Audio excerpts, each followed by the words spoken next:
Freedom TV के Facebook live page पर आप सभी का स्वागत है। मैं मोहम्मद हारिस और इस समय मौजूद है तहसील सितारगंज में।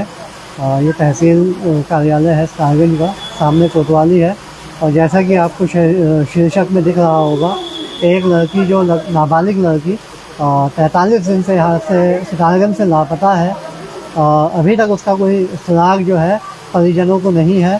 परिजनों ने का आरोप है कि 43 दिन पहले उन्होंने या 40 दिन पहले या 41 दिन पहले उन्होंने पुलिस को एक तहरीर सौंपी थी, लेकिन उस पर अभी तक कोई कार्रवाई नहीं हुई है। परिजनों का ये भी आरोप है कि पुलिस ने जो तहरीर है वो शायद रिसीव भी नहीं की है। तो फिलहाल बात ज़्यादा परिजनों से कर लेते हैं आपसे बात। सबसे पहले एक चीज़ और मैं बता दूं, ये सारे जो मामला है, ये लोग खुद एक आशा वर्कर्स हैं, जिनकी लड़की है वो आशा वर्कर है, और उन्होंने अपने संगठन को यहाँ पर इकट्ठा किया हुआ है। उन्होंने अपना जो संगठन है, आशा कार्यकर्तियों का संगठन होता है, उसको यहाँ पे इकट्ठा किया है और वो लोग सब यहाँ पे मौजूद हैं। चलिए बात कर लेते हैं एक बार यहाँ से। तो मैडम, क्या मामला है आपका? मेरी बेटी सर वहाँ चावला रेस्टोरेंट में गई थी काम करने। अच्छा।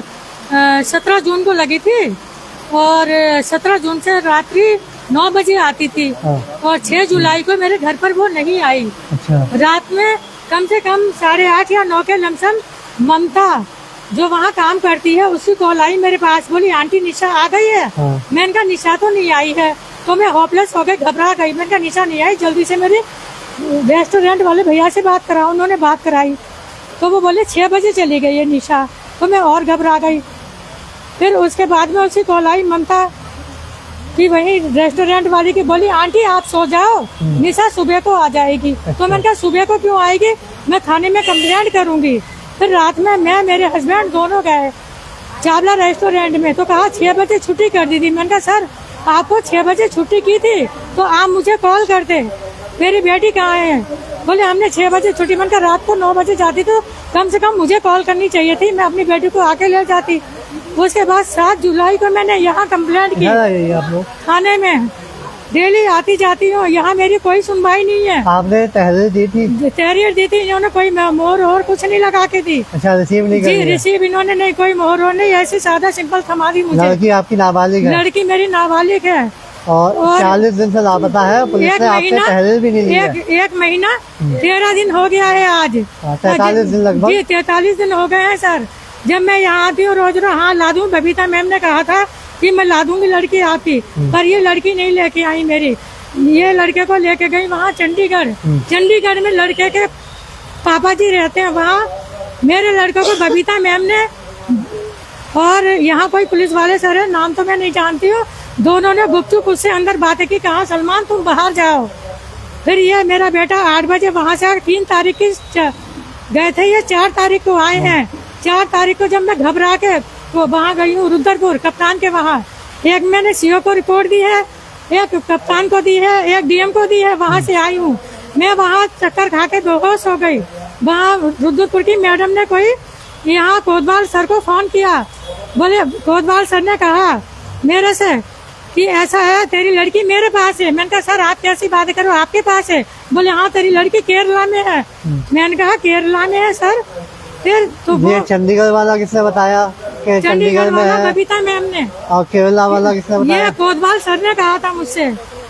तो मतलब पुलिस को जानकारी है कि लड़की कहाँ पर है? जी पुलिस को जानकारी है लड़की कहाँ है। अच्छा। ये सब जानकारी है।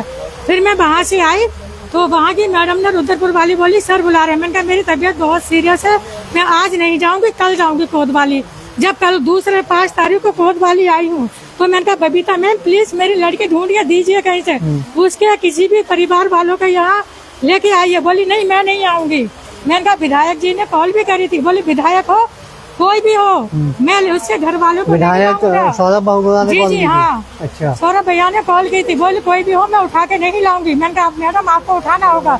इन्होंने मुझे डांटा फटकारा बुरी तरह, बोली कोतवाल सर के पास जाओ। मैंने कहा मीटिंग चल रही है मैं बाद में जाऊँ। बोली नहीं अभी जाओ। कोतवाल सर के पास गई जब मैं, तो कोतवाल सर ने क्वेश्चन किया मेरे से, बोले तेरी लड़की क्या जमीन खड्डा खोद के ला दूं, खड्डा खोद के ले आऊं? तू बोल रही है ज्यादा, तू वहाँ भी चली गई, कैसे गई? मैंने कहा जब मेरी लड़की नहीं मिली है सर इसीलिए गई हूँ। मैं बहुत ज्यादा परेशान हूँ, डेली चक्कर लगाती हूँ, मेरी कोई सुनवाई नहीं है यहाँ।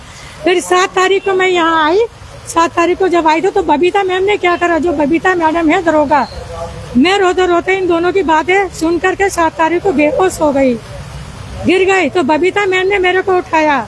आपका बेटा मुझे बता रहा था आप शुगर पेशेंट भी हो? जी शुगर की पेशेंट हूँ, मैं बेहोश हो गई थी। बबीता मैम मेरे को CSC ले गई सिद्धार्थगंज के, तो उन्होंने उठाया मेरा इस तरह से हाथ, ये देखिएगा ये हाथ अभी भी स्वेलिंग है, सूजा हुआ, हैंडपम्प नहीं चला पा रही हूँ, काम नहीं कर पा रही हूँ। कान खींचा, लाल कान कर दिया मेरा, और बाल खींचे, इतने ढेर बाल निकले। उसके बाद इन्होंने पूछा भी नहीं, मेरे हस्बैंड से मीठी मीठी बातें करके बोली उसको दवाई खिला देना टाइम से। फिर 9 तारीख को बुलाया था, 9 तारीख को बच्चे के उसी लड़के के सागर के पापा आए थे और बहनों ही आए थे। उनसे पूछताछ की, पूछताछ करने के बाद में बोली आप लोग जाओ, उनको दोनों को वहीं बिठा लिया। भाई सलमान मम्मी का ध्यान रखना, जाओ लेके जाओ। तो आज कोतवाल साहब की लड़की होती भागती तो ये कोतवाल साहब नहीं देखते, बबीता मैम की बेटी होती या बहन होती वो नहीं देखते क्या? आज मेरे लिए इंसाफ चाहिए मुझे, ये लोग बेइंसाफी, कानून को इन्होंने अपनी जेब में ले रखा है।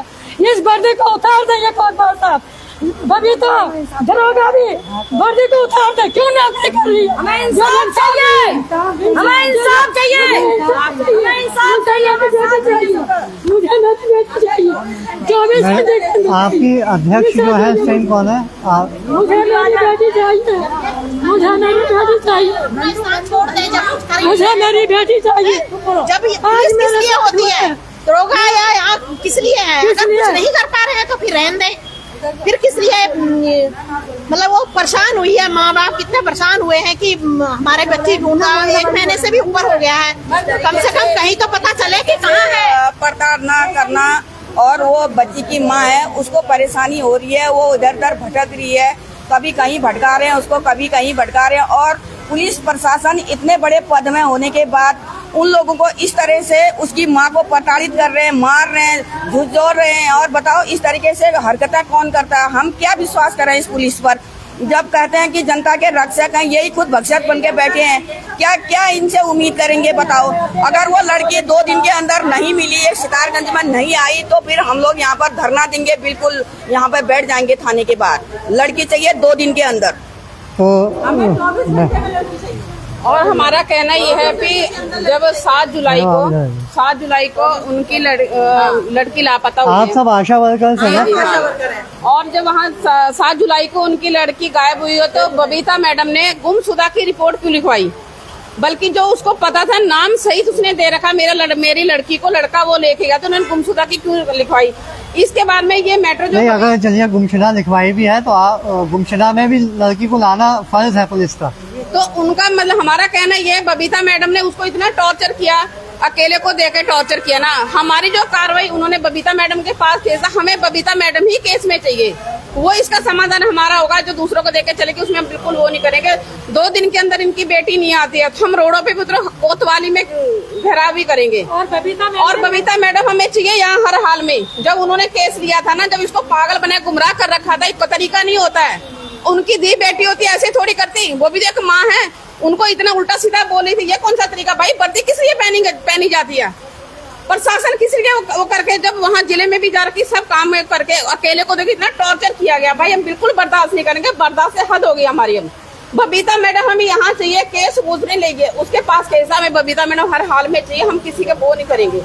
जब उसी ने केस लिया, ये बताओ उसकी लड़की नाबालिग है, फोन पे बात कराती, ये भाई तुम कौन होते कहने वाले? खड्डा गोद के जो तुम्हारी औलाद है, खड्डा गोद के लाते नहीं लाते? इसका मतलब है ये कौन सा? पुलिस मिली हुई है उनके साथ, समझेंगे पुलिस मिली हुई है भाई इनके साथ। मीटिंग रखी गई थी नाबालिग बच्चों के लिए। आज हमारे संग में यहाँ के कोतवाल साहब तक गए थे, हमारी मीटिंग, हमसे मीटिंग करवाने के लिए कि तुम लोग नाबालिग बच्चों के लिए बस समझाओ उन्हें। आज हमारे बच्चे के सामने ऐसा हो रहा है, आज हमारे बच्चे क्या कर सकते हैं? हमारे बच्चे सुरक्षित हैं, वो अगर हमारे स्टाफ की है, हम उसके लिए खड़े हैं। हमें चाहिए इसका मतलब पुलिस उनके साथ मिली हुई है, तभी ये कार्रवाई नहीं कर रखी। जब पुलिस मिली नहीं होती ना, तो अब लोग लड़की यहाँ मिली होती। और अगर नहीं मिली 2 दिन के अंदर, पूरा उत्तराखंड हम सितारगंज में बुलाएंगे, पूरा उत्तराखंड की आशाएं यहाँ पर आएंगी। हमारा एक बहुत बड़ा संगठन है और हम पूरे संगठन को लेके यहाँ पे धरना प्रदर्शन करेंगे अगर 2 दिन के अंदर लड़की नहीं मिली तो ये सभी आशाएं वर्कर्स है, उनका कहना है अगर 2 दिन के अंदर पुलिस उनकी लड़की को ढूंढ कर नहीं लाती है तो वो एक बड़ा धरना प्रदर्शन कोतवाली के सामने ही करेंगे, रोडों पर बैठेंगे, लेकिन वो हर हाल में अपनी लड़की को जो है वापस लाएंगे। आप कुछ मैम ने बोला था मैं बेहोश हो गई, जरा होश में उठी, आने लगी रास्ते में हॉस्पिटल लेके जाए, बोली साली कुतिया मर क्यों नहीं जाती, तू मर जा, रोज रोज परेशान करनी आती है, तेरा पाप कटे। मैंने कहा मैम मेरा बीपी हाई भी हो गया, शुगर हाई पता नहीं लो हो रखा है, कुतिया साली मर जा तू, इसको बोलने का तमीज है, इसने वर्दी पहन रखी, इस वर्दी को उतार दे, इस नौकरी को छोड़ दे, इसकी बेटी होती बबीता की या बहन होती तब इसका कलेजा दहलता। कोतवाल साहब भी ऐसे बोल रहे थे, कोतवाल साहब ने भी अपनी कानून को पॉकेट में रख रखा, कोतवाल साहब की बेटी होती या बहन होती तो कोतवाल भी कलेजा लिए हिलते, मेरे जैसे रोज कोतवाली के चक्कर लगाते, इस नौकरी को छोड़ रहे यहाँ से, और क्या करेंगे। तो ये एक माँ का दर्द है जो आप सुन रहे हैं, और लगभग 43 दिन से बेटी लापता है, शायद कोई लड़के के साथ गई है जहाँ तक मेरे मामला समझ में आया है, लेकिन पुलिस की ये जिम्मेदारी थी कि पुलिस को जो है लड़की को यहाँ लेकर आना चाहिए था, वो किसी भी तरीके से गई हो, वो एक नाबालिग है, उनके पास डॉक्यूमेंट्स हैं, डॉक्यूमेंट्स में आपके पूरा प्रूफ होगा कि लड़की नाबालिग है। और मुझसे कहा कोतवाल सर ने कि वो ऐसा है, बोले ऐसा है यहाँ कानूनी कार्रवाई मत कराओ। मैंने कहा मैं उत्तराखंड में रहती हूँ, बाढ़ सिद्धार्थगंज में रहती हूँ, तो यहीं से कार्रवाई करूंगी, आप लिख के दे दो सर, मेरे से कह रहे तुम लिख के दे दो कि ऐसा है उसके परिवार वालों को ना, तो मैं कैसे लिख दूंगी, यह कोतवाल होकर के नहीं लिख रहा है, नहीं अपनी नौकरी के वो कर रहे हैं, देखभाल कर रहे हैं, इसलिए बदतमीजी दिखा रहे हैं कोई को। तो ये एक नाबालिग लड़की जो लापता है, लगभग 40 दिन से लापता है, और उसके परिजन और उनके साथ सभी आशा कार्यकर्ती जो है यहाँ मौजूद है, और उनका सीधा आरोप है पुलिस के ऊपर कि पुलिस कोई कार्रवाई नहीं कर रही है। तहरीर दी गई थी, तहरीर भी उनसे नहीं ली गई, और अब जो है वो सब यहाँ पे मौजूद है, और ये सब लोग दोबारा से कोतवाली में जाकर के तहरीर मुकदमा लिखाने के लिए, आप सब दोबारा मुकदमा लिखाने के लिए जाएंगे, आई है यहाँ पे? हाँ सर, हमें भी कोतवाली में भी जाएंगे, हमें इंसाफ चाहिए भाई। आप तहरीर वगैरह देंगी अभी? हाँ जी, अभी तहरीर भी देंगे, हमें इंसाफ चाहिए, इंसाफ नहीं मिलेगा हम आगे सड़कों पे भी उतरेंगे, जो होगा हमसे वही हम करेंगे, अभी मुकदमा दर्ज करने भी जाएंगे। हमें ये समझ में नहीं आ रहा, जब उसने एप्लीकेशन में उनका नाम भी खोल रखा है, कोतवाल सर का कहना ये तू लिख के दे, हम उसके परिवार को लेके, भाई तुमने वर्दी क्यों पहनी है, तुमने किस काम के लिए वर्दी पहनी हुई है ये तो बता, जब हमें लिख के देना है तो कानून हमें मत सिखाओ, हम भी कानून जानते हैं, ऐसा नहीं होता कि हमारी लड़की कोई और हमें ऊपर से तुम इतना करके दबाव बना रही हो, कोई तरीका नहीं होता है। तो ये एक लाइव रिपोर्ट आप देख रहे थे सितारगंज से, कोतवाली के सामने इस समय हम मौजूद है तहसील परिसर में। फिलहाल अधिक जानकारी के लिए आप बने रहिए फ्रीडम टीवी पर। मैं मोहम्मद हारिस, सितारगंज।